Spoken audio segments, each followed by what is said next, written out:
தேவனுக்கு மகிமை உண்டாவதாக. இந்த நாளிலும் கூட தெய்வ சமூகத்துக்கு மறுபடியாக ஆண்டவர் கிருபை பாராட்டியிருக்கிறார். கடந்த ஒரு வார காலங்கள் ஆண்டவருடைய கிருபை நமக்கு போதுமானதாக இருந்து இந்த வாரத்தை முடிக்க தேவன் நமக்கு கிருபை பாராட்டியிருக்கிறார். ஹல்லேலூயா. கர்த்தர் நல்லவர். தொடர்ந்து நாம் வேத வசனத்தை நாம் தியானிக்கலாம். கலாத்தியருக்கு எழுதின நிருபம் 2ஆம் அதிகாரத்தினுடைய 11ஆம் வசனம் முதற்கொண்டு 21ஆம் வசனம் வரைக்கும், 11ஆம் வசனம் முதற்கொண்டு 21ஆம் வசனம் வரைக்கும் இந்த நாளில் நாம் தியானிக்கலாம். அதற்கு ஆதாரமாக முதல் ஒரு 4 வசனங்களை வாசிக்கலாம். 11லிருந்து 14 வசனங்கள் வரைக்கும் நாம் வாசிக்கலாம். மேலும் பேதுரு அந்தியோகியாவுக்கு வந்தபோது அவன் மேல் குற்றம் சுமந்ததினால் நான் முகமுகமாய் அவனோடே எதிர்த்தேன். எப்படி எனில், யாக்கோபின் இடத்திலிருந்து சிலர் வருகிறதுக்கு முன்னே அவன் புற ஜாதியாருடனே சாப்பிட்டான். அவர்கள் வந்தபோதோ விருத்த சேதனம் உள்ளவர்களுக்கு பயந்து விலகி பிரிந்தான். மற்ற யூதரும் அவனுடனே கூட மாயம் பண்ணினார்கள். அவர்களுடைய மாயத்தினாலே பர்னபாவும் இயல்புண்டான். இப்படி அவர்கள் சுவிசேஷத்தின் சத்தியத்துக்கு ஏற்றபடி சரியாய் நடவாததை நான் கண்டபோது எல்லாருக்கும் முன்பாக நான் பேதுருவை நோக்கி சொன்னது என்னவென்றால், யூதனாய் இருக்கிற நீ யூதர் முறைமையாக நடவாமல் புற ஜாதியார் முறைமையாக நடந்து கொண்டிருக்க, புற ஜாதியாரை யூதர் முறைமையாக நடக்கும்படி நீர் எப்படி கட்டாயம் பண்ணலாம்? தேவனுக்கு மகிமை உண்டாவதாக. இந்த கலாத்தியருக்கு எழுதின நிருபமானது மற்ற நிருபங்கள் போல அல்லாமல் இந்த நிருபமானது பவுலினுடைய சுயசரிதையாக காணப்படுகிறது. அவரே தன்னை பற்றி அதிகமான காரியங்களை இந்த நிருபத்திலே அவர் சொல்கிறார். மற்ற நிருபங்களிலே அவர் தன்னை குறித்து அதிகமாக சொன்னதில்லை. ஆனால் இந்த நிருபத்திலே அவரை குறித்து அநேக காரியங்களை நாம் இந்த நிருபத்திலே நாம் பார்க்கிறோம். இந்த நிருபமானது ஒரு ஆட்டோபயோகிராபிக்கல் மெத்தட், சுயசரிதையாக அவருடைய வாழ்க்கை சரித்திரத்தை அவரே சொல்லுவது போல இந்த நிருபமானது எழுதப்படுகிறது. இப்படியாக அவருடைய காரியங்களை முதல் அதிகாரத்தில் நாம் பார்த்தோம். அவருடைய ஆதங்கம், அவர் எதற்கு பதஷ்டப்படுகிறார், ஆச்சரியப்படுகிறார் என்பதை குறித்து அவர் சொல்லுகிறார். இப்படி அவர் தன்னுடைய பழைய வாழ்க்கையை அவர் சொல்லுகிறார். அது மாத்திரமல்ல, அப்படி பழைய வாழ்க்கையை அவர் சொல்லிவிட்டு தன்னுடைய வாழ்க்கை எப்படி மாற்றப்பட்டது என்பதை அவர் சொல்லுகிறார். இப்படி சொல்லிக்கொண்டு வரும்போது நேற்றைய தினத்தில் அவருடைய ஊழியங்களை குறித்து நாம் பார்த்தோம். இப்படி ஊழியங்களை குறித்து அவர் சொல்லும்போது அந்த 2ஆம் அதிகாரத்தினுடைய முதல் பகுதியிலே தன்னை அவர் என்ன சொல்லுகிறார் என்றால், ஒரு ஓடுகிறவன் என்று அவர் சொல்லுகிறதை நாம் பார்த்தோம். ஓடுகிறவன், நான் ஒரு ஓடுகிறவனை போல இருக்கிறேன் என்று அவர் சொல்லுகிறதை பார்க்கிறோம். அதற்கு பிற்பாடு அவர் தன்னை குறித்து அவர் சொல்லுகிறார், நான் ஒரு எண்ணிக்கை உள்ளவன் என்று அவர் சொல்லி, அதன் மூலமாக எண்ணிக்கை உள்ளவன் என்றால் உக்ரானக்காரன் என்று அவர் சொல்லுகிறதை நாம் பார்க்கிறோம். இந்த பகுதியிலே அவர் என்ன சொல்லுகிறார் என்றால், இப்போ வாசித்ததான இந்த பகுதியிலே அவர் நான் ஒரு காவல்காரனாயிருக்கிறேன், காவல்காரனை போல நான் செயல்படுகிறேன் என்று அவர் சொல்லுகிறதை பார்க்கிறோம். இந்த 2ஆம் அதிகாரத்தில் ஃபர்ஸ்ட் எதை குறித்து அவர் சொல்றாரு? ஓடுகிறவன் என்பதை குறித்து அவர் சொல்லுகிறார். அடுத்தபடியாக எண்ணிக்கை உள்ளவன், அதாவது உக்ரானக்காரன் என்று அவர் சொல்லுகிறார். மூன்றாவதாக இந்த பகுதியிலே அவர் சொல்லுகிறதான காரியம் என்னவென்றால், நான் காவல் காக்கிறவன். இந்த காவல்காரனுடைய வேலை என்னவென்றால், வேதத்திலே நாம் பார்க்கிறோம், ஜாமக்காரன் அல்லது காவல்காரன் இவர்களுடைய வேலை என்னவென்றால் காண்கிறதை தெரிவிக்க வேண்டும். இதுதான் அவங்களுடைய வேலை. இவங்க பார்த்தீங்க அப்படின்னு சொன்னா, அந்த காவல் கோபுரத்தில் அவர்கள் இருப்பார்கள். பட்டணத்து வாசலில் அவர்கள் இருந்து அவர்கள் பார்க்க வேண்டும். பட்டணத்துக்குள்ளே யாராவது வருகிறார்கள் என்றால், புதிதாக யாராவது வருகிறார்கள், ஏதாவது ஒரு காரியம் நடக்குதுன்னு சொன்னா காண்கிறதை அப்படியே தெரிவிக்க வேண்டியதுதான் இந்த காவல்காரருடைய வேலை. அதுதான் இங்க பரிசுத்த பவுல் செய்கிறதை பார்க்கிறோம். தான் காண்கிற ஒரு காரியத்தை அவர் பார்க்கிறார். பார்த்த உடனே அதற்கு அவர் பதில் செய்கிறார், அதை காண்பிக்கிறார். அவர் கண்டதை மற்றவர்களிடத்தில் அவர் சொல்லுகிறார். அதுதான் நம்ம இப்போ வாசித்தோம். வாசிக்கலாம், 11ஆம் வசனம் வாசிக்கலாம். மேலும் பேதுரு அந்தியோகியாவுக்கு வந்தபோது அவன் மேல் குற்றம் சுமந்ததினால் நான் முகமுகமாய் அவனோடு எதிர்த்தேன். அவர் செய்கிறதான காரியத்தை பார்த்து அப்படியே அமைதியா அவர் என்ன பண்ணல, இல்ல அவர் என்ன பண்றாரு, உடனே அவரை எதிர்க்கிறார். சொல்ல வேண்டும் என்றால் அங்க பேதுரு இருக்கிறார், பேதுருனுடைய காரியம் அது. பர்னபாவும் இருக்கிறார். இவங்க ரெண்டு பேரும் பார்த்தீங்கன்னா பேதுரு வயதிலையும் மூத்தவர், அனுபவத்திலையும் பெரியவர். பர்னபா இவருக்கு முன்னாடி இருக்கிறவர். இவர் தான் எருசலேம்ல எல்லாரையும் அறிமுகப்படுத்தினவர். ஆனா எல்லாம் பெரியவங்க இருந்தாலும் இவர் அங்கே காண்கிறதான காரியத்தை உடனே அவர் சுட்டி காட்டுகிறதை பார்க்கிறோம். அங்க என்ன காரியம் நடக்குது அப்படின்னு சொன்னா இப்போ வாசிக்கலாம். அந்தியோகியால நடக்கிறதான சம்பவம் 11ஆம் வசனம். மேலும் பேதுரு அந்தியோகியாவுக்கு வந்தபோது அவன் மேல் குற்றம் சுமந்ததினால். அந்தியோகியாவுக்கு பேதுரு வருகிறார். இப்படி பேதுரு வரும்போது 12ஆம் வசனத்தை வாசிக்கலாம். எப்படியெனில் யாக்கோபினிடத்திலிருந்து சிலர் வருகிறதற்கு முன்னே அவன் புறஜாதியாருடனே சாப்பிட்டான். இப்ப சாப்பிட்டு கொண்டிருக்கிறார். யார் சாப்பிடுறது? பேதுரு சாப்பிடுறார். யார் கூட சாப்பிடுறாரு? விருத்த சேதனம் இல்லாதவர்களோடு அவர் என்ன பண்றார்? சாப்பிட்டு கொண்டு இருக்கிறார். இப்படி சாப்பிட்டு கொண்டே இருக்கும் போது இங்க எருசலேம்ல இருந்து, அதாவது யாக்கோபின் இடத்துல இருந்து அங்க பிஷப்பா இருக்கிறார் யாக்கோபு. யாக்கோபின் இடத்துல இருந்து எருசலேம்ல இருந்து என்ன பண்றாங்க, வராங்க. வாசிங்க. யாக்கோபின் இடத்துல சிலர் யார் சாப்பிட்டது?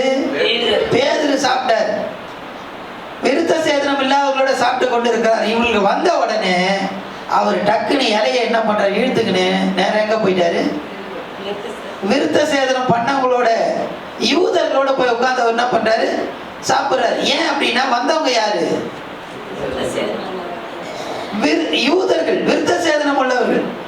யூதர்கள் வராங்க. உடனே என்ன பண்றாரு, அங்க இத பார்த்த உடனே இதற்கு பர்னபாவும் என்ன பண்றாரு, உடனே இருக்கு. அவரும் பின்னாடி என்ன பண்றாரு, இலையை இழுத்துக்கின்னு போறார். இலையை இழுத்துட்டு போறாருன்னா இலை அந்த நாட்கள்ல கிடையாது. இல்லை, நான் சொல்றேன் உங்களுக்கு. சாப்பாடு என்ன பண்றாரு, எடுத்துட்டு அவங்களோட போய் உட்காந்து இத பார்த்த உடனே பேதுரு அமைதியாக இருக்கவில்லை. எப்படி இதை எதிர்க்கிறார் என்றால் முகமுகமாக அவர் எதிர்க்கிறார். 11ஆம் வசனத்துல சொல்லப்பட்டிருக்கிறது, நான் முகமுகமாக எதிர்த்தேன். ஜாமக்காரனை போல அவர் செயல்படுகிறார். ஒரு காரியத்தை அவர் காண்கிறார், காண்கிறதை அவர் தெரிவிக்கிறார். இப்படி தெரிவிக்கும் போது 14ஆம் வசனம். இப்படி அவர்கள் சுவிசேஷத்தின் சத்தியத்திற்கு ஏற்றபடி சரியாய் நடவாததை நான் கண்டபோது எல்லாருக்கும் முன்பாக நான் பேதுருவை நோக்கி சொன்னது என்ன? கவனிங்க, இவர் எல்லாருக்கும் மேல சீனியர். பேதுரு பெரியவர், வயசுலயும் பெரியவர், அனுபவத்திலையும் பெரியவர், இயேசு கூட இருந்தவர். சரிங்களா? இங்க இருக்கிறவங்க எல்லாம் யாரும் இயேசு கூட இருந்த மாதிரி இல்ல.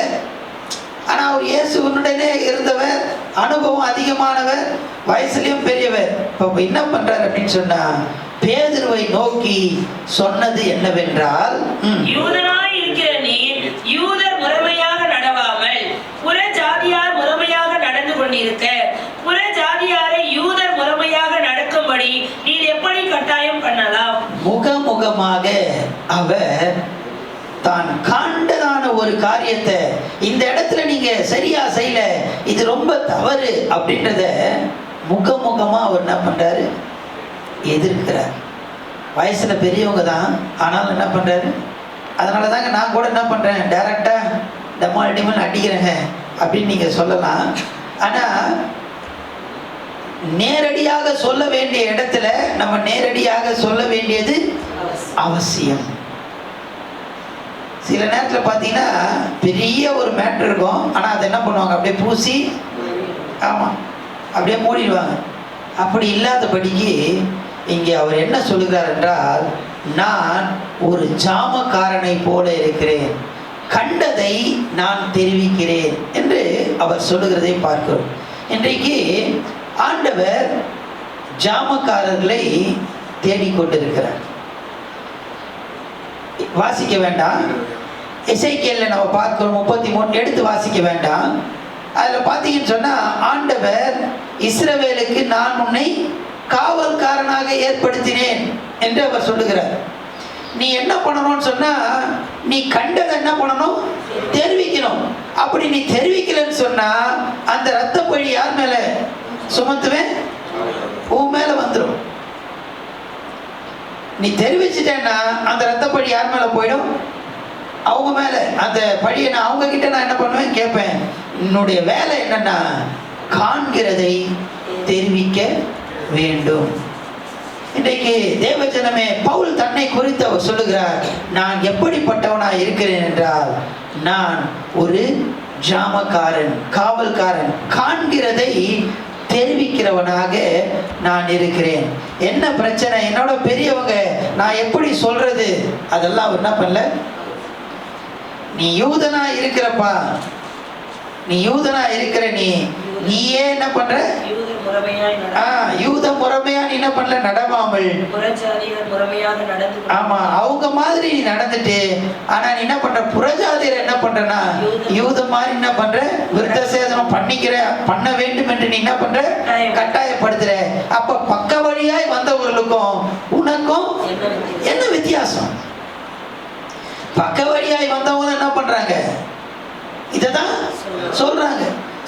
அவர் என்ன சொல்கிறார் என்றால், ஒரு காரியத்தை காண்கிறார், அந்த காரியத்தை கண்ட உடனே அதை சரிப்படுத்துவதற்காக முயற்சி எடுக்கிறதை நாம் பார்க்கிறோம். ஜாமக்காரனை போல அவர் செயல்படுகிறார். இரண்டாவது பகுதியிலே 15ஆம் வசனத்திலிருந்து 21ஆம் வசனம் வரைக்கும் பார்ப்போமேனால், அங்கு பவுல் தன்னை குறித்து வேறொரு காரியத்தை அவர் சொல்லுகிறதை பார்க்கிறோம். வாசிக்கலாம். 15ஆம் வசனம். புறஜாதியாரின் பிறந்த பாவிகளாயிராமல் சுபாவத்தின்படி யூதராயிருக்கிற நாமும் இயேசு கிறிஸ்துவை பற்றும் விசுவாசத்தினாலே அன்றி நியாய பிரமாணத்தின் கிரியைகளினாலே மனுஷன் நீதிமானாக்கப்படுவதில்லை என்று அறிந்து, நியாய பிரமாணத்தின் கிரியைகளினால் அல்ல, கிறிஸ்துவை பற்றும் விசுவாசத்தினாலே நீதிமான்களாக்கப்படும்படிக்கு கிறிஸ்து இயேசுவின் மேல் விசுவாசிகளானோம். தொடர்ந்து வாசி. நியாய பிரமாணத்தின் கிரியையினாலே எந்த மனுஷனும் நீதிமானாக்கப்படுவதில்லையே, கிறிஸ்துவுக்குள் நீதிமான்கள் ஆக்கப்படும்படி நாடுகிற நாமும் பாவிகளாக காணப்படுவோமானால் கிறிஸ்து பாவத்திற்கு காரணரானாரோ? அல்லவே அல்லவே. நான் இடித்து போட்டவைகளையே நான் மறுபடியும் கட்டினால் பிரமாணத்தை மீறுகிறவன் என்று காணப்படுவேன். தேவனுக்கென்று பிழைக்கும்படி நான் நியாய பிரமாணத்தினாலே நியாய பிரமாணத்திற்கு மரித்தேனே. கிறிஸ்துவனுடனே கூட சிலுவையில் அறையப்பட்டேன், ஆயினும் பிழைத்திருக்கிறேன்.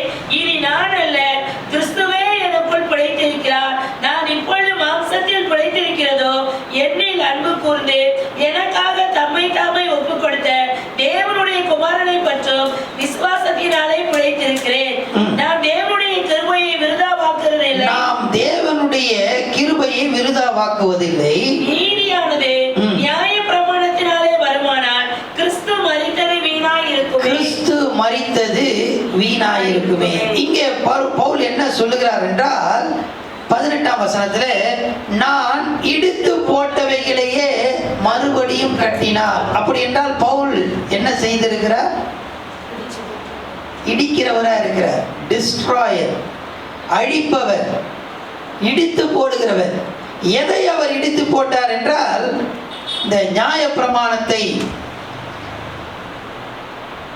பழைய காரியங்களை, விருத்த சேதனம், இப்படிப்பட்ட காரியங்களை அவர் இடித்து போட்டார் என்று பார்க்கிறோம். அவர் தன்னை குறித்து அவர் சொல்லிக் கொண்டிருக்கிறார். தன்னை முதலாவதாக அவர் என்ன சொன்னார் என்றால், என்ன சொன்னார்? ஓடுகிறவன் என்று சொன்னார். அடுத்தபடியாக உக்கிரானக்காரன், எண்ணிக்கை உள்ளவன், உக்கிரானக்காரன் என்று சொன்னார். அடுத்தபடியாக காவல்காரனாய் இருக்கிறேன், நான் காண்கிறதை தெரிவிக்கிறேன் என்று அவர் சொல்லுகிறார். இந்த பகுதியில நாம் பார்ப்போமே, ஆனால் நான் அழிக்கிறவன், இடித்து போடுகிறவன் என்று அவர் சொல்லுகிறார். எதை அவர் இடித்து போட்டார் என்றால், பழைய காரியங்கள், நியாய பிரமாணம், விருத்த சேதனம், இப்படிப்பட்டவைகளை அவர் இடித்து போடுகிறதை பார்க்கிறோம். இங்கே அவர் சொல்லுகிறார், 20ஆம் வசனம் வாசிக்கலாம். கிறிஸ்துவுடனே கூட சிலுவையில் அறையப்பட்டேன், கிறிஸ்துவுடனே கூட சிலுவையில் அறையப்பட்டேன், ஆயினும் பிழைத்திருக்கிறேன். இனி நான் அல்ல, கிறிஸ்துவே எனக்குள் பிழைத்திருக்கிறார். நான் இப்பொழுது மாம்சத்தில் பிழைத்திருக்கிறதோ அன்பு கூர்ந்து எனக்காக தம்மை தாமே ஒப்புக் கொடுத்த தேவனுடைய குமாரனை பற்றும் விசுவாசத்தினாலே பிழைத்திருக்கிறேன். நான் பிழைத்திருக்கிறேன். கிறிஸ்துவுடனே கூட நான் சிலுவையில் அறையப்பட்டேன். எனவே நியாயப்பிரமாணத்தை நான் இனி கடைபிடிக்க வேண்டியது அவசியமில்லை. நான் கிறிஸ்துவுடனே கூட சிலுவையில் அறையப்பட்டிருக்கிறேன். இங்கே அவர் சொல்லுகிறதான பின்னாடி நம்ம பார்க்க போறோம். 6ஆம் அதிகாரத்துக்கு நம்ம வருவோம் என்றால் இதனுடைய விளக்கம் அங்க தெளிவாக போடப்பட்டிருக்கு. அங்க என்ன சொல்ல என்றால், அங்க இருக்கிறதான யூதர்கள் எல்லாரும் என்ன சொல்றாங்கன்னா, விருத்த சேதனம் பண்ணணும் அப்படின்னு சொல்றாங்க. ஆனா இவர் என்ன சொல்றாருன்னா, கிறிஸ்துவுடனே நான் என்ன பண்ணிருக்கேன், சிலுவையில் அறையப்பட்டிருக்கேன், அதனால எனக்கு அதெல்லாம் தேவையில்லை. அவர்கள் என்ன சொல்லுகிறார்கள் என்றால், சரீரத்திலே நான் அடையாளம் பண்ணப்பட்டிருக்கிறேன். விருத்த சேதனம் என்பது சரீரத்திலே ஒரு அடையாளம், நான் யூதனாய் இருப்பதற்கு ஒரு அடையாளம். ஆனா இவர் என்ன சொல்றாரு, நான் கிறிஸ்துவுடனே சிலுவையில் அறையப்பட்டிருக்கேன், அதனால கிறிஸ்துவின் அச்சு அடையாளங்கள் எனக்கு இருக்கிறது. அதனால 6ஆம் அதிகாரத்தை பார்க்கிறோம், கிறிஸ்துவனுடைய அச்சு அடையாளங்களை நான் தரித்து கொண்டிருக்கிறேன்னு அவர் சொல்றார். ஸோ எனக்கு இருக்கிற அடையாளம் என்னன்னா, யூதர்களுக்கு இருக்கிற மாதிரி விருத்த சேதனம் அடையாளம் இல்லைப்பா. எனக்கு நான் சிலுவையில் அறையப்பட்டிருக்கேன், அந்த கிறிஸ்துவினுடைய அச்சு அடையாளங்களை நான் தரித்து கொண்டிருக்கேன். அவரோடு கூட நான் சிலுவையில் அறையப்பட்டிருக்கேன், அந்த அடையாளம் எனக்கு இருக்கிறது. ஆண்டவர் சொல்லும்போது சொல்லாரு, என்னுடைய தழும்புகளால் குணமானீர்கள் அப்படின்னு சொல்லப்பட்டிருக்கு. தமிழ்ல தழும்புகள் அப்படின்னு போடப்பட்டிருக்கு. ஆனா ஆங்கிலத்துல பாத்தீங்கன்னா by his wounds we are healed அப்படி, அதாவது அவருடைய காயத்தினால் நான் சுகமானேன். அப்படி என்றால் அந்த ஆணி அடிக்கப்பட்டது அது எப்படிதான் இருக்கு, காயம் ஆறுனாதான் தழும்பா மாறும். ஆனா அது எப்படிதான் இருக்கு. இப்ப நான் கிறிஸ்துவுடனே சிலுவையில் அறையப்பட்டிருக்கேன், அது எப்படிதான் இருக்கு, அது இருக்கு, அது அடையாளம் எனக்கு இருக்கு. நான் அதனால விருத்த சேதனம் பண்ண வேண்டிய அவசியம். நீங்க தன்னுடைய சரீரத்தில் அடையாளத்தை காண்பிக்கிறீர்கள், நான் ஒரு அடையாளத்தை காட்டுறேன். அது என்ன அடையாளம்னா, நான் கிறிஸ்துவுடனே சிலுவையில் அறையப்பட்ட, இப்படி கிறிஸ்துவுடனே சிலுவையில் அறையப்பட்டது நிமித்தமாக சிலுவையில் அறையப்பட்ட இயேசு என்ன பண்ணார் அப்படின்னு சொன்னா, அழித்தார். எதை அழித்தார் வாசிக்கலாம். மத்திய சுவிசேஷம் 5ஆம் அதிகாரம், மத்திய 5ஆம் அதிகாரம் 17ஆம் வசனத்திலிருந்து வாசிக்கலாம். நியாயப்பிரமாணத்தை ஆனாலும் அழிக்கிறதற்கு வந்தேன் என்று, கவனிங்க, நல்ல கவனிங்க, அழிக்கிறதற்கு வந்தேன் என்று எண்ணிக்கொள்ளாதே. நான் அழிக்கிறதுக்கு வரலப்பா, அழிக்கிறதுக்கு அல்ல, நிறைவேற்றுவதற்கே வந்தேன். வானமும் பூமியும் ஒழிந்து போனாலும் நியாயப்பிரமாணத்தில் உள்ளவைகள் எதெல்லாம் நிறைவேறும் அளவு அதில் ஒரு சிறு எழுத்தாகிலும் ஒரு எழுத்தின் உறுப்பாகிலும் ஒழிந்து போகாதென்று மெய்யாகவே உங்களுக்கு சொல்கிறேன். ஆகையால் இந்த கற்பனைகள் எல்லாவற்றிலும் சிறியதா ஒன்றையாகிலும் மீறி அவ்விதமாய் மனுஷனுக்கு போதிக்கிறவன் பரலோக ராஜ்யத்தில் எல்லாரிலும் சிறியவன் எனப்படுவான். இவைகளை கை கொண்டு போதிக்கிறவனோ பரலோக ராஜ்யத்தில் பெரியவன் எனப்படுவான். வேதபாரகர் பரிசேயர் என்பவர்களுடைய நீதியை உங்கள் நீதி அதிகமாய் இராவிட்டால் பரலோக ராஜ்யத்தில் பிரவேசிக்க மாட்டீர்கள் என்று உங்களுக்கு சொல்கிறேன். போதும். இங்க இப்போ இயேசு ஆண்டவர் நியாயப்பிரமாணத்தை நிறைவேற்ற வந்தாரா, அழிப்பதற்கு வந்தாரா?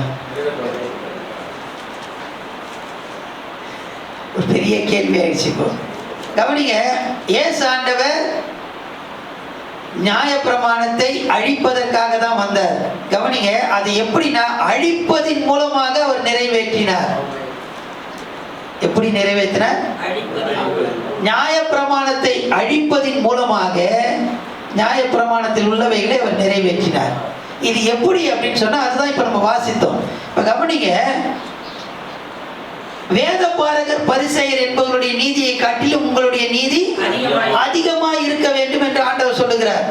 வேத பாரகர் வேதத்தை எழுதுபவர்கள், பரிசேயர்கள் வேத அது எழுதப்பட்டதான அந்த வார்த்தைகளை எழுத்தின்படி கடைபிடிக்கிறவர்கள். அங்க சொல்லப்படுறது ஒரு வார்த்தையாகிலும் ஒரு வார்த்தையினுடைய ஒழுப்பாகிலும் ஒழிந்து போவதில்லை அப்படின்னு போடப்பட்டிருக்கு. பார்த்தீங்களா?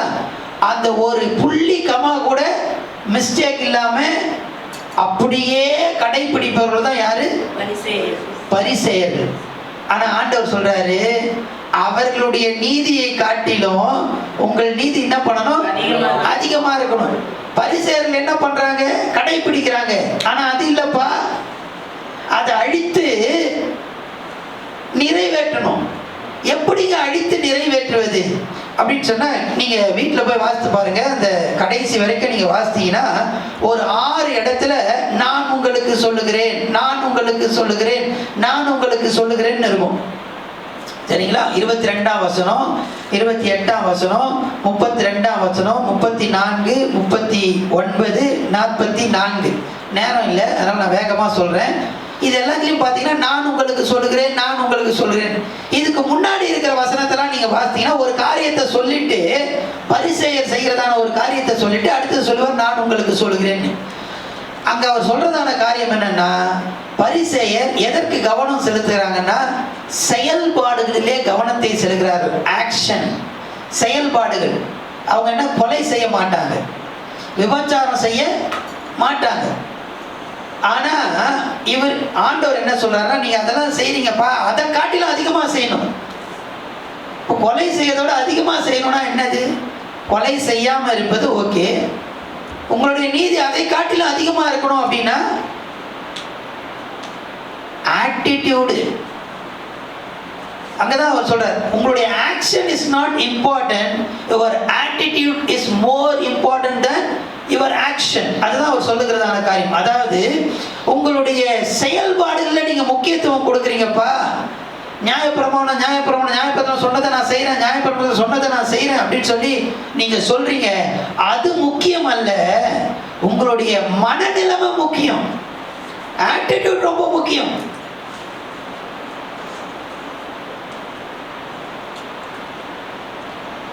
உங்களுடைய செயல்பாடுகளை காட்டிலும் மனநிலைமை எப்படி இருக்கணும்? கொலை செய்யல அப்படின்னு சொல்லி நீங்க சந்தோஷப்படாதீங்க. அங்க போடப்பட்டிருக்கு, உன்னுடைய சகோதரனை நீ நியாயம் இல்லாமல் கோபிப்பாயினால் நீ என்ன பண்ணுவ? எரி நரகத்துக்கு ஏதுவாக இருக்கிறாய். நீ விபச்சாரம் செய்யல, செயல்பாடுல நான் கரெக்டா இருக்கிறேன் நீ நினைக்கலாம். அதை விட ரொம்ப முக்கியம் என்ன அப்படின்னு சொன்னா, அதை அழித்து நிறைவேற்றுகிறார். எதை நிறைவேற்ற? உன்னுடைய சிந்தையில நீ என்ன பண்ணணும்? விபச்சாரம் செய்யாம இருக்கணும். நான் கொலை செய்யல, இந்த ஆக்ஷன்ல நீ சந்தோஷப்படாத, இந்த ஆக்ஷன் அதை அழிக்கிறார். என்ன சொல்றாருன்னா, உன்னுடைய சகோதரனிடத்துல நீ இருக்கணும், அன்பா இருக்கணும். ஆண்டவர் நியாயப்பிரமாணத்தை அழிப்பதின் மூலமாக அதை நிறைவேற்றினார். இப்ப கலாத்தியருக்கு வரலாம். அததான் சொல்றாரு பவுல், சொல்றார், நான் அழிக்கிறவன், நான் இடித்து போட்டவைகளை மீண்டும் கட்டுவதில்லை, நான் இடித்து போட்டிருக்கிறேன். எதை நான் இடித்து போட்டிருக்கிறேன் என்றால், இயேசு சிலுவையிலே அறையப்பட்டார். அப்படி சிலுவையில் அறையப்படும் போது அவர் எதையெல்லாம் இடித்து போட்டார் என்றால், அநேக காரியங்களை இடித்து போட்டார். குறிப்பாக 3 காரியம். கொலோசியர் 2ஆம் அதிகாரம், நேரம் கடந்து போச்சு, வசனத்தை மாத்திரம் நீங்க குறித்து வைத்துக் கொள்ளுங்கள். கொலோசியர் 2ஆம் அதிகாரம் 14ஆம் வசனம். அந்த வசனத்தில் நீங்க பார்த்தீங்கன்னா அவர் என்ன பண்ணா, சிலுவையின் மேல் ஆணி அடித்தார் அப்படின்னு போடப்பட்டிருக்கு. அடித்தார். எபேசியர் 2ஆம் அதிகாரம் 14ஆம் வசனம். எபேசியர் 2:14 இரு திறத்தாரையும் என்ன பண்ணாரு? ஒன்றாக்கினார். எப்படின்னா, பகையாகிய வாசிங்களேன். எபேசியர் 2ஆம் அதிகாரம் 14ஆம் வசனம். அவரே நம்முடைய சமாதான காரணராகி இரு தரத்தாரையும் ஒன்றாக்கி பகையாக நின்ற கிருமியாகி நடுசுவரை தகர்த்தார், உடைத்தார், தகர்த்து போட்டார். ஃபர்ஸ்ட் என்ன பண்ணாரு? கையெழுத்தை குலைத்து அதை சிலுவையின் மேல் என்ன பண்ணார்? ஆணி அடித்தார். கொலோசியர் 2:14, எபேசியர் 2:14 நடுவில் இருக்கிறதான என்ன பண்ணார், சுவர் என்ன பண்ணாரு, உடைத்தார். மத்தேயு 27:51 என்ன பண்ணாரு, மத்தேயு 27:51 திரைச்சீலையை அவர் கிழித்தார். இயேசு சிலுவையில் அறையப்பட்டார். அவர் சிலுவையில் அறையப்பட்டது நிமித்தமாக சில காரியங்களை அழித்து போடுகிறார். எப்படி அவர் அழித்து போட்டார் என்றால், அடித்தார், உடைத்தார். என்னங்க, இயேசு சிலுவையில் அரைஞ்சதுனால நமக்கு வர ஆசீர்வாதங்களை நீங்க சொல்வீங்கன்னு பார்த்தா, அடித்தார், உடைத்தார், இது எல்லாத்தையும் அவர் என்ன பண்ணாரு, அழித்து எனக்கு ரட்சிப்பை அவர் கொடுத்தார். கடைசி வசனத்தை வாசித்து நம்ம ஓடிக்கலாம். 21ஆம் வசனத்தை வாசிங்க. நான் தேவனுடைய கிருபையை விருதா வாக்கிறதில்லை. நீதியானது நியாயப்பிரமாணத்தினாலே வருமானால் கிறிஸ்து மரித்தது வீணாயிருக்கும். கிறிஸ்து மரித்தது வீணாயிருக்கும். ஆண்டவர் என்ன பண்ணார்னு சொன்னா, அவருடைய மரணத்தினாலே, அவர் சிலுவையில் அறையப்பட்டதினாலே அவர் அடித்தார். நியாயப்பிரமாணம் இனி எழுதப்படாதபடிக்கு அந்த கையிலே அவர் ஆணி அடித்தார். அதான் கொலோசியர்ல நம்ம வாசிக்கிறோம். எழுதப்பட்டதான அந்த எழுத்தை இனி எழுதப்படக்கூடாதபடிக்கு சிலுவையிலே அவர் ஆணி அடித்தார். நடுவில் இருந்ததான அந்த சுவரை அவர் உடைத்தார். நாம் கிருபாசனத்தை கண்டே தைரியமாக போகும்படிக்கு திரைச்சீலை அவர் கிழித்தார். இதெல்லாம் ஆண்டவர் செய்த பிற்பாடு திரும்பவும் அதை நான் எடுத்து கட்டணும்னு சொன்னா, கிறிஸ்து மரித்தது வீணா இருக்கும்.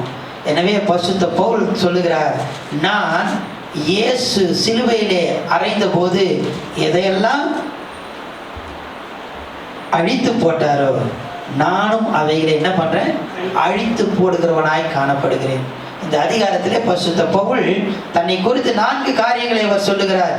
முதல் காரியம், நான் ஓடுகிறவன். இரண்டாவதாக, நான் உக்கிரானக்காரன். மூன்றாவதாக, நான் காவல்காரன். நான்காவதாக, நான் அழித்து போடுகிறவன் என்று அவர் சொல்லுகிறதை நாம் பார்க்கிறோம். இன்றைக்கு நாம் எப்படிப்பட்டவர்களாக இருக்கிறோம்? நம்மை சுற்றி அநேக கள்ள உபதேசங்கள் நம்மை சுற்றி வந்து கொண்டிருக்கிறது. இப்படிப்பட்ட சூழ்நிலையிலே நாம் எப்படிப்பட்டவர்களாக இருக்கிறோம்? கண்களை மூடி கர்த்தரை நோக்கி நாம் பார்க்கலாம்.